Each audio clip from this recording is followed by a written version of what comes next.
जी, जो किसी भी फ़ौजदारी केस में अगर सज़ा मुख्तसर हो,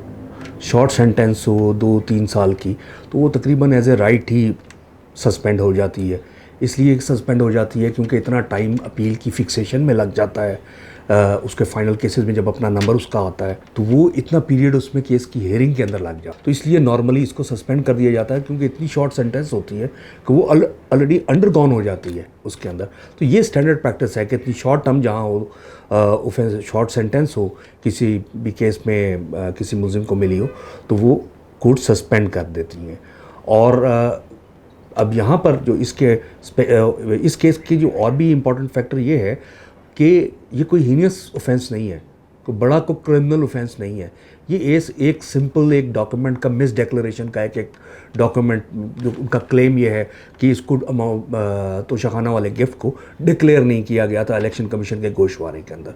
तो ये कोई ऐसा जुर्म नहीं है कि जिसकी वजह से उन केसेस के अंदर ये फॉल करता हो कि जी नहीं, ये हीनस ऑफेंस कमिट हुआ है, इस बंदे को रिलीज़ नहीं होना चाहिए कि ये दोबारा ये ऐसा ऑफेंस कमिट ना करे। और एक और फैक्टर होता है कि क्या कहीं ये मुल्क से बाहर तो नहीं भाग जाएगा इस जुर्म से बचने के लिए। तो ना ये कोई जुर्म ऐसा है कि कोई मुल्क से भागने के इम्कानात हैं, ना जो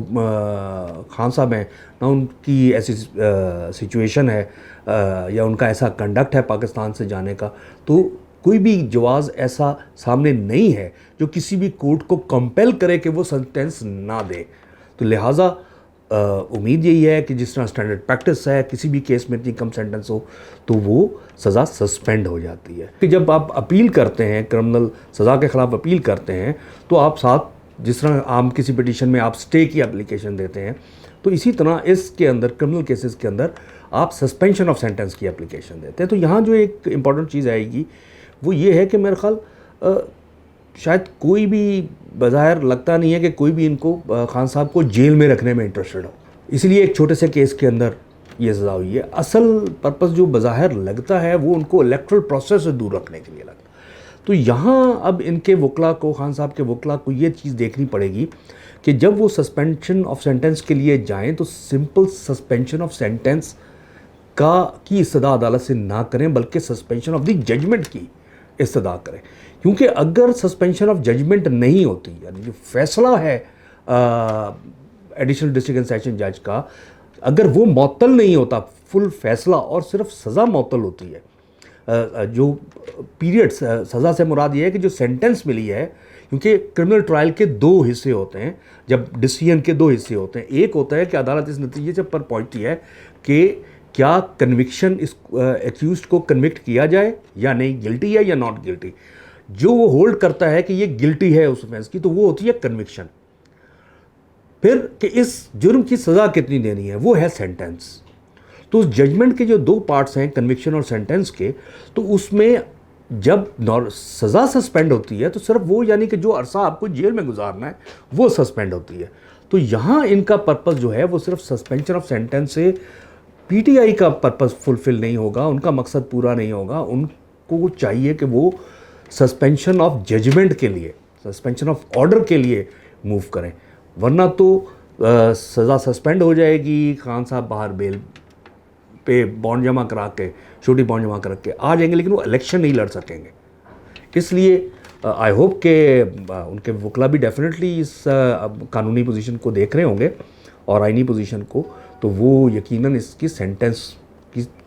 जजमेंट की सस्पेंशन की तरफ जाएंगे। एक तो ये ऐसा ऑफेंस नहीं है मिस डिक्लेरेशन, और मिस डिक्लेरेशन के अंदर इंटरप्रिटेशन आएगी। और क्रिमिनल ट्रायल के अंदर जो बेसिक प्रिंसिपल होता है वो होता है बेनिफिट ऑफ डाउट, और बेनिफिट ऑफ डाउट जो है वो उसका मुल्जिम को ही जाता है। तो यहाँ पे तो एक मिस डिक्लेरेशन का सिंपल सा केस है, कोई क्रिमिनल ऑफेंस नहीं हुआ कमिट, और उस क्रिमिनल ऑफेंस से कोई ऐसी चीज़ नहीं है कि जी उससे कोई फ़ायदा उठाया गया हो या स्टेट की किसी चीज़ को लॉस हुआ हो। तो तोशाखाना की जो चीज़ ली गई है, उसकी पेमेंट तो हो गई, तो लिहाजा कोई फाइनेंशियल लॉस नहीं है गवर्नमेंट को। इर्रेगुलरिटी कह सकते हैं कि क्या ख़रीदने के बाद पेमेंट हुई, पेमेंट से या पहले हुई है पेमेंट,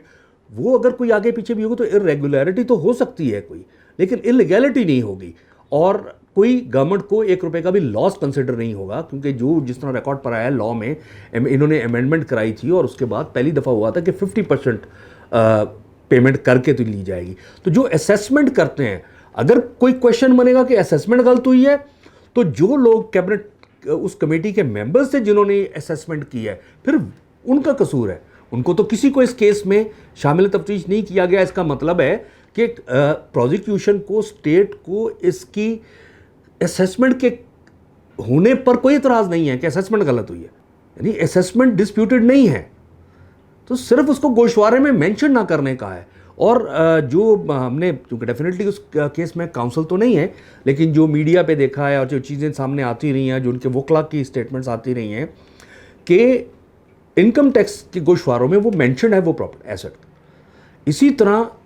इलेक्शन कमीशन के गोशवारों में तो कहीं ये रिक्वायरमेंट नहीं है कि आपका कोई अगर प्रॉपर्टी जो आपने ली थी और सेल हो गई, वो छोटी चीज़ भी इस पर मैंशन होगी, क्योंकि ये हाउस होल्ड की चीज़ों के अंदर आते हैं। अगर जो हाउस होल्ड की चीज़ें होती हैं वो आइडेंटिफाइड, अगर आप कागजात नामजदगी में देखेंगे तो उसके अंदर नॉमिनेशन फॉर्म के अंदर एक अलग है additional fixture house hold items और फिक्सचर्स और आइटम्स ऑफ पर्सनल यूज़। तो घड़ी एक आइटम ऑफ पर्सनल यूज़ है, तो ये उस वाले के अंदर अगर उन्होंने एक लमसम टोटल अमाउंट उसकी मेंशन की है वो आएगी। फिर क्या वो जिस वक्त कागजात नामजदगी जमा कराए गए थे या जिस वक्त गोशवारे जमा कराए गए थे, वो उससे आपको उससे प्रीवियस 30 जून तक के जमा कराने होते हैं। तो क्या ये उस जो गोशवारे जमा हुए थे उससे प्रीवियस 30 जून के अंदर हुए थे, या 30 जून के बाद ये एसेट एक्वायर हुआ था, या उससे पहले हुआ था? क्योंकि ये एसेट तो ऐसा है कि एसेट एक्वायर हुआ और ख़त्म हो गया। तो अगर एक एसेट रहता है और वो 30 जून तक रहता है तो आपको गोशवारे में मेंशन करना है। अगर एक एसेट आया था और साथ ही वो एसेट ख़त्म हो गया, कि बिका था, पैसे आए थे और पैसे भी निकल गए, तो वो 30 जून तक वो आपकी एनुअल उसके अंदर मेंशन नहीं होगा इलेक्शन नॉमिनेशन फॉर्म के अंदर, रिटर्न्स के अंदर। तो ये भी इसमें एस्पेक्ट है। फिर इलेक्शन कमीशन के लॉज के तहत ये भी है कि लॉ गवर्नमेंट ने अमेंड किया था, खुद अमेंडमेंट हुई थी कि आप 120 दिन के अंदर अगर कोई ऑब्जेक्शन रेज होना है असासों के ऊपर या किसी चीज़ पे या फॉर्म के ऊपर, तो वो 120 दिन के अंदर होना है। ये वो लिहाज से भी time barred case, time barred था, तो कंप्लेंट मेंटेनेबल भी नहीं थी। इसीलिए बार बार पीटीआई के वकला जा रहे हैं, ख्वाजा हारिस साहब जा रहे हैं कि जी पहले मेंटेनेबिलिटी का तो क्वेश्चन डिटरमिन करें। अगर एक कंप्लेंट उस टाइम में फाइल ही नहीं हो सकती, तो फिर उसके ऊपर ट्रायल और उसके ऊपर प्रोसीडिंग सारी जो है वो तो नल एंड वॉइड है। फिर जिस तरह से ये बज़ाहिर भी आपको सिर्फ इंसाफ होना नहीं चाहिए, इंसाफ होता नजर आना चाहिए। जिस तरह ये ट्रायल किया है, 2 ऑर्डर्स से इस जज के 2 ऑर्डर्स हाई कोर्ट ने सेट असाइड किए हैं कि तुमने माइंड ही अप्लाई नहीं किया, और इस दफा भी वो जज साहब माइंड अप्लाई नहीं करते। फिर उस जज का जो जितनी प्रोसीडिंग्स हैं, ऑर्डर शीट्स ही हैं, वो सारा उस एक जज का प्रीसेट माइंड और उसका पर्सनल बायस शो करेगा उस कंडक्ट से। जब ये सिर्फ ऑर्डर शीट ही और हाई कोर्ट के ऑर्डर, ये ऑर्डर शीट ही जाके अपील के अंदर साथ लगती है, तो उस जज का तो पूरा का पूरा कंडक्ट, पूरा का पूरा ट्रायल जो उसने किया है वो विशिएट होता। फिर जब अगर शहादत के टाइम पर हाई कोर्ट ने वापस भेजा है, आपने जाना है, अब आपने हियरिंग करनी है, हाई कोर्ट कह रहा है कि आप इस इशू को, मेंटेनेबिलिटी के क्वेश्चन को डिटरमिन करें दोबारा by application of independent mind. तो ये ऑर्डर में जो शॉर्ट मैंने ओपनली लाइंस पढ़ी हैं, उन्होंने लिखा है जज साहब ने कि जी चूंकि किसी ने आर्गू ही नहीं किया मेरे सामने, तो मैं पहले भी जो ग्राउंड पे मैं खारिज कर चुका हूं, तो लिहाजा ये भी खारिज मेंटेनेबल है। तो ये तो कोई स्पीकिंग ऑर्डर ही नहीं हुआ। अगर अदालत ने आपके पहले ऑर्डर सेट असाइड किए हैं, उनको डिक्लेयर करते हुए कि कानून के मुताबिक नहीं है, तो एक तो अब आप पिछले वाले ऑर्डर्स का हवाला नहीं दे सकते कि जी उनकी बुनियाद पे किया है। आपको फिर वो दोबारा डिटेल डिस्कस करना है, ऑर्डर को डिटेल्ड रीजनिंग देनी है कि मैं कैसे होल्ड कर रहा हूं कि ये मेंटेनेबल है ये कंप्लेंट। तो उन्होंने तो ये किया ही नहीं, उन्होंने तो कहा कोई आया ही नहीं, किसी ने आर्गू नहीं किया, मैं लिहाजा मैंने जो पहले वाला मेरा फैसला वो बरकरार, आपका पैसा फैसला तो सेटिसाइड हो चुका और इस ग्राउंड पर हुआ है कि आपने माइंड अप्लाई नहीं किया, और यहां तो आपने बिल्कुल ही माइंड अप्लाई नहीं किया। ये तो एक कॉमन नए एक्सपीरियंस का जज, ये तो आप किसी से तवक्को ही नहीं कर सकते कि कोई जज ऐसी बात करेगा कि भाई हाई कोर्ट की डायरेक्शन आ रही है कि आप माइंड अप्लाई करके फैसला करेंगे, स्पीकिंग ऑर्डर पास करेंगे, तो अब आपने ट्रायल करना है, ट्रायल जज आप हैं, कोई पार्टी आती है आपके पास बहस नहीं भी करती तो मेंटेनेबिलिटी का क्वेश्चन के कंप्लेंट मेंटेनेबल है और अदालत को इख्तियार समात है, ये अदालत ने खुद देखना है। तो अदालत के पहले 2 ऑर्डर सेटिसाइड हो चुके हुए हैं, सुप्रीम हाई कोर्ट डायरेक्शन दे रही है कि माइंड अप्लाई करके, इंडिपेंडेंट माइंड करके ऑर्डर पास करें। अब आपने स्पीकिंग ऑर्डर पास करना है, कोई पार्टी नहीं भी आई तो आपको उस केस की कॉग्निजेंस लेने से पहले एक ऑर्डर पास करना है। आप लिखते कि ये नहीं आए, कोई पार्टी नहीं आई, इन्होंने नहीं किया, लेकिन चूंकि हाई कोर्ट का ऑर्डर है कि मैं मेंटेनेबिलिटी के क्वेश्चन को डिसाइड करूं, इसका मतलब आपने तो हाई कोर्ट के ऑर्डर की ब्रीच कर दी कि आपने वो डिसाइड ही नहीं किया। तो आपको तो लिखना चाहिए था जैसा आपको कि कोई पार्टी नहीं आई। मैंने जो है इसको देखा कानून के मुताबिक, ये सेक्शन लॉ के सेक्शन फलाने फलाने फलाने के तहत, इलेक्शन एक्ट के तहत, सीपीसी के तहत, सीआरपीसी के तहत, ये लॉ है, ये इसके तहत, इस प्रोविजन के तहत, और इस पे ये जजमेंट है इसके तहत, ये ऐसी कंप्लेंट जो है ये मेंटेनेबल होगी। तो ये एक स्पीकिंग ऑर्डर होता, उन्होंने ये किया ही नहीं है। और अभी तो वहाँ पे ये है कि जी पता लगा है कि जी वो तो ख्वाजा हारिसा वगैरह कोर्ट में मौजूद हुए और साथ उन्होंने दरखास्तें दी हुई हैं। वो कह रहे हैं कि हमारी एडिशनल विटनेस डिफेंस विटनेस है, अब डिफेंस के गवाहान को समन किया जाए। तो वो आपने जो है तो वो उस एप्लीकेशन को भी रोल बैक कर दिया, फारिग कर दिया, और ये करके आपने विद इन नो टाइम जज वुकला सामने खड़े हैं और आप कह रहे हैं कि जी मैं ऑर्डर डिक्टेट कर रहा हूँ, और आप लिख रहे हैं कि जी किसी ने आर्गू नहीं किया। क्या आपने कहा है कि हाँ जी आप पहले मेंटेनेबिलिटी पे आर्गू करें जब जज आ गया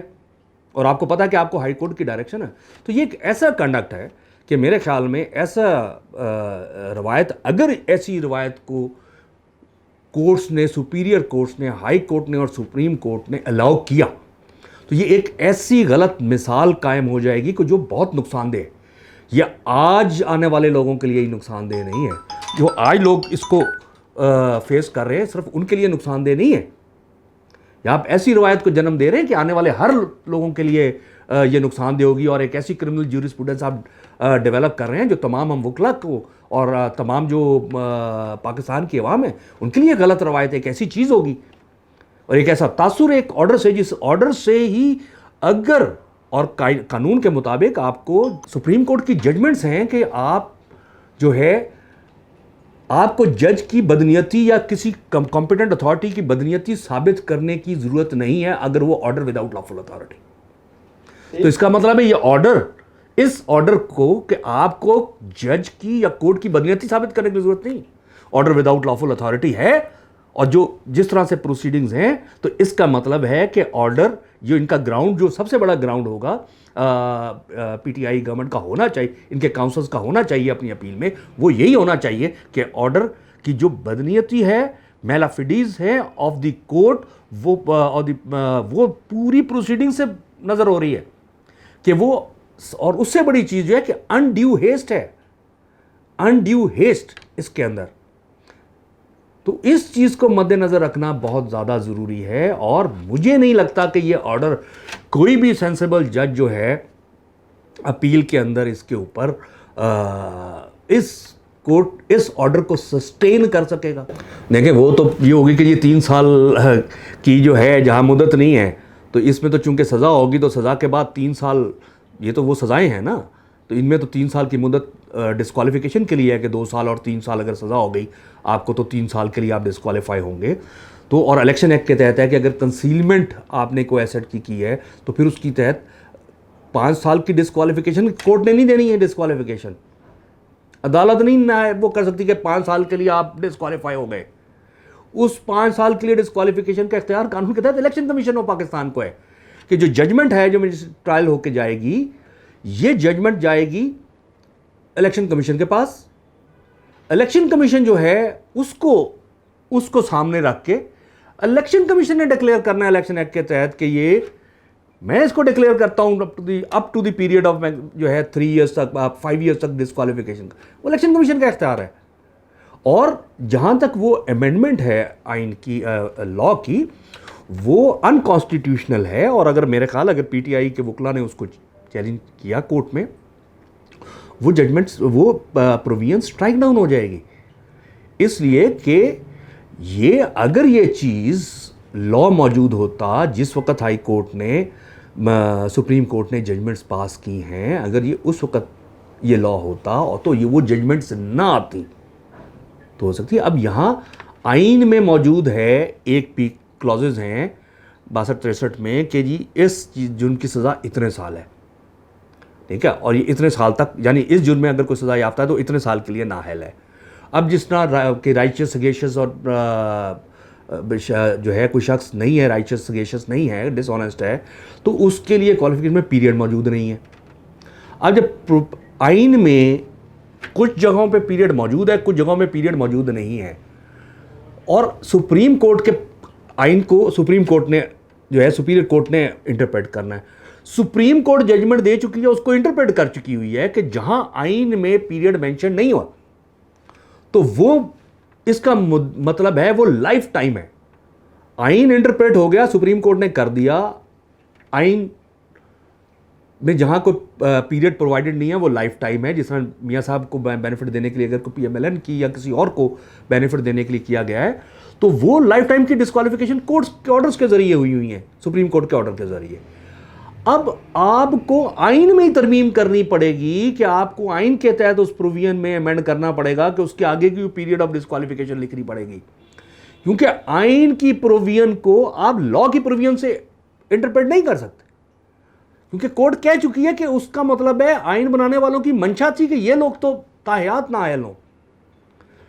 तो उसके खिलाफ उसकी इंटेंशन को डिटरमिन करने के लिए, कुछ करने के लिए आप लॉ नहीं बना सकते। लॉ आप वहां बनाएंगे इलेक्शन में अगर लॉ में, उस कॉन्स्टिट्यूशन में, आइन में, जिस तरह कई प्रोविजंस में आइन में लिखा होता है कि ये इस तरह से अमल दरामद होगी इन दी मैनर, ये फलानी चीज़ जो है वो अमल दरामद होगी इन दी मैनर प्रिस्क्राइब्ड बाय लॉ,